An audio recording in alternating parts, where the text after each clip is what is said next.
All right, let's dive right into the fascinating world of crypto wallets. I feel like everyone's talking about digital assets these days, and honestly, who can blame them?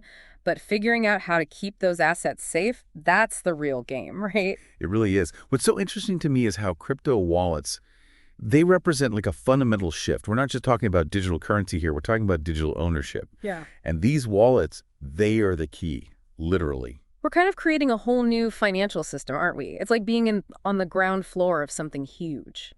I used to think, and maybe this is silly, but I pictured a crypto wallet like a little digital pouch, storing all my Bitcoin and Ethereum. Turns out, way off base, huh?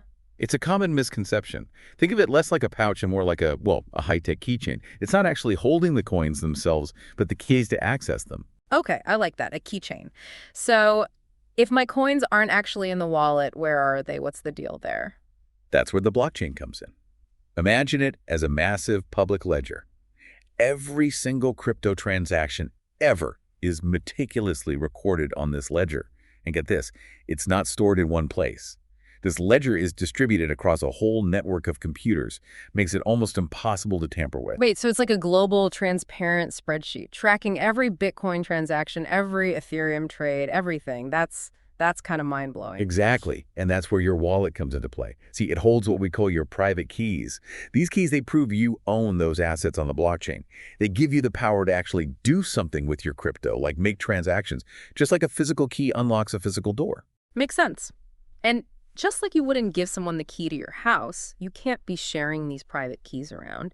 Security is a big deal in the crypto world. I'm picking up on that. But we've also got these things called public keys. How do those fit into the keychain analogy? What do they unlock?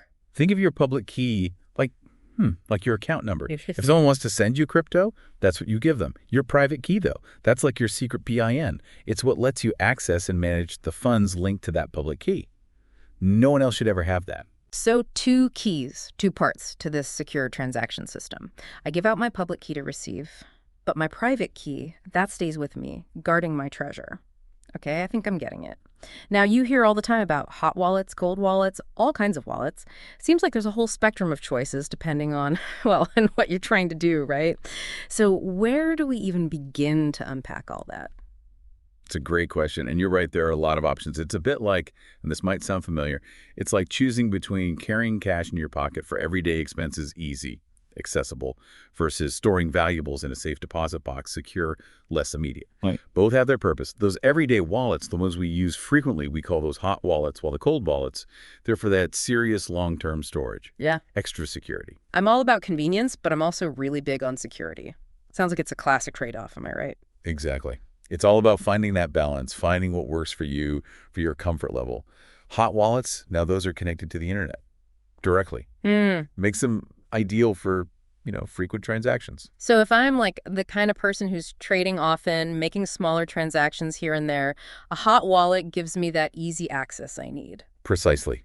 Yeah. Think of it like your everyday wallet. Boom, right there on your phone, easy to use, always accessible. Makes sense.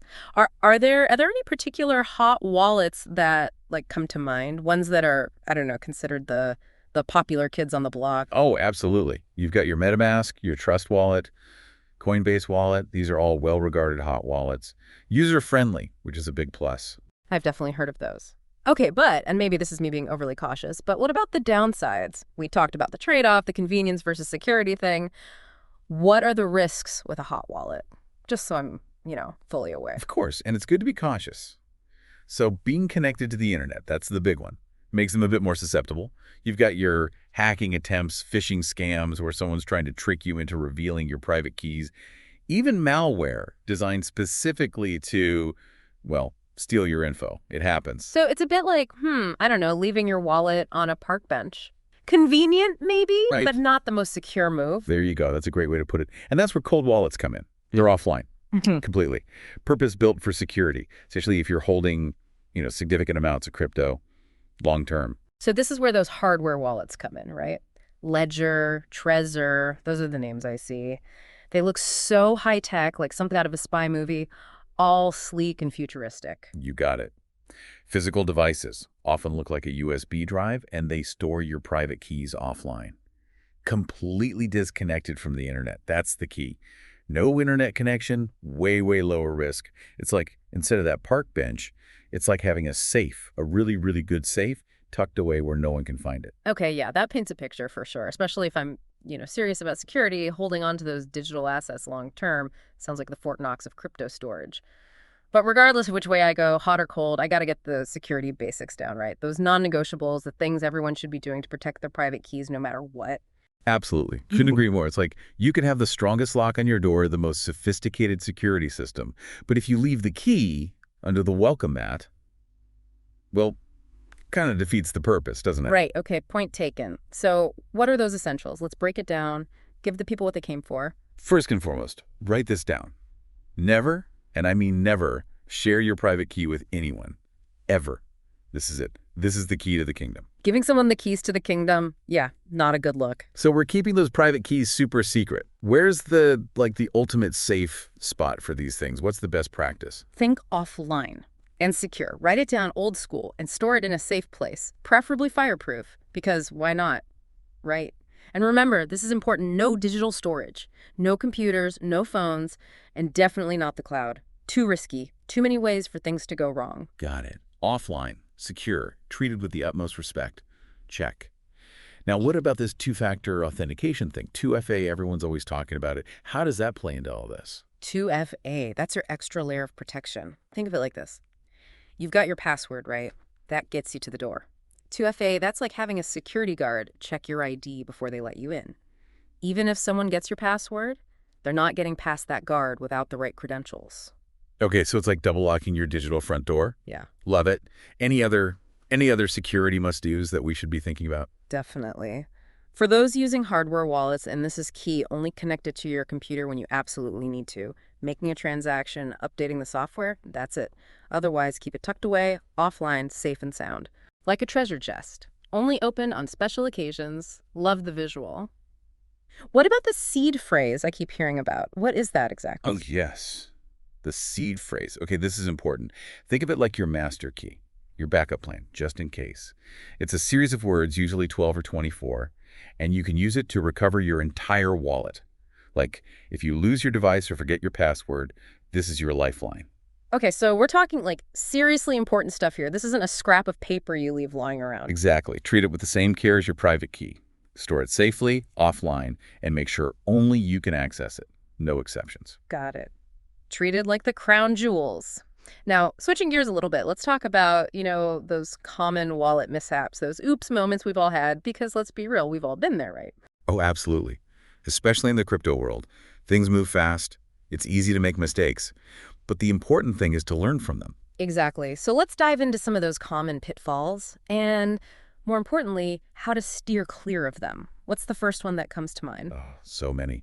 But, one of the big ones, one we see all the time, is password reuse. Yeah. People use the same password for everything. Their crypto wallet, their email, their online banking, everything. Big no-no. Yeah, that's just asking for trouble, isn't it? One weak link and the whole chain falls apart. Exactly. Strong, unique passwords for every single platform. That's the key. And it can be a lifesaver. Password manager. Seriously. Password managers. Okay, those are on my to-do list. I always tell myself I'll set one up, but then life gets in the way. What else trips people up? Not double-checking wallet addresses. You wouldn't believe how many people, they're in a hurry, they're excited, and they send crypto to the wrong address. And once it's gone, it's gone. No getting it back. Oh, that's got to be heartbreaking. Those blockchain transactions, they're irreversible, right? Like no takebacks. Exactly. So triple check those addresses every single time, especially with all the scammer tactics out there. You really can't be too careful. Another one, and this is more for hot wallets, is neglecting software updates. Ah, yeah, those pesky updates always popping up at the worst times. I know, right? But they're there for a reason. They often include critical security patches, things that protect you from the latest threats. Always, always keep your hot wallet software up to date. It's a simple step that makes a huge difference. Okay, got it. Updates are my friend, even if they're a little annoying sometimes. So, strong passwords, double-checking those addresses, staying up to date. Anything else I should add to my mental checklist? One more thing. Don't keep all your eggs in one basket. Or, in this case, don't store large amounts of crypto in a hot wallet. Remember, they're convenient, but they're also more vulnerable. Right, right. Hot wallets for everyday spending, cold wallets for those long-term holdings. It's all about balance. Okay, so let's say I'm ready to take the plunge. I've soaked up all this knowledge, I'm feeling empowered. But with so many wallets out there, how do I choose the right one for me? I mean, it's a jungle out there. You're right, it can feel overwhelming. But the good news is, the best wallet for you, it all depends on you. Your needs, your habits, how you plan to use it.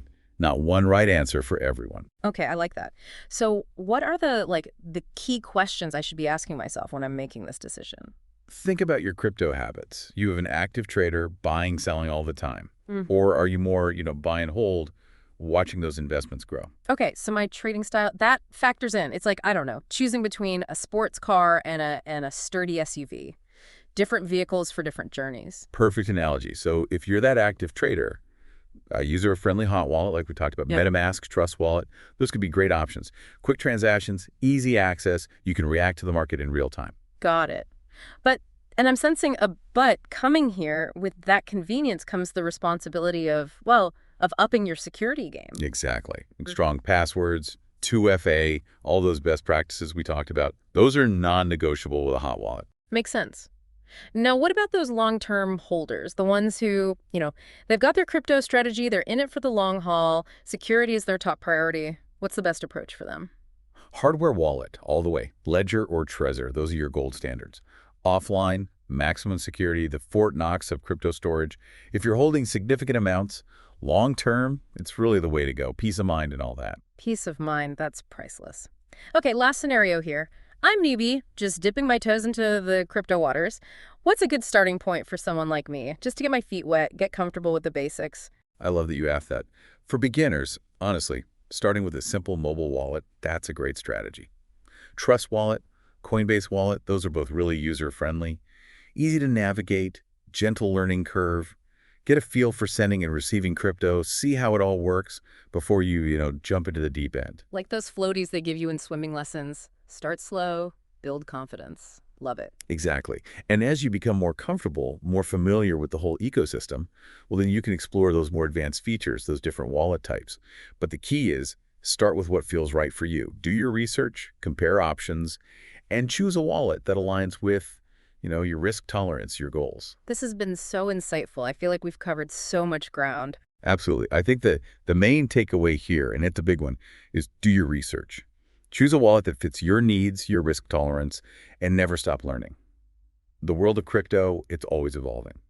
And on that note, we're going to wrap up this deep dive into the world of crypto wallets. We hope you've enjoyed this journey with us. Remember, knowledge is power, especially in the world of crypto. Stay curious, stay informed, and most importantly, stay safe out there.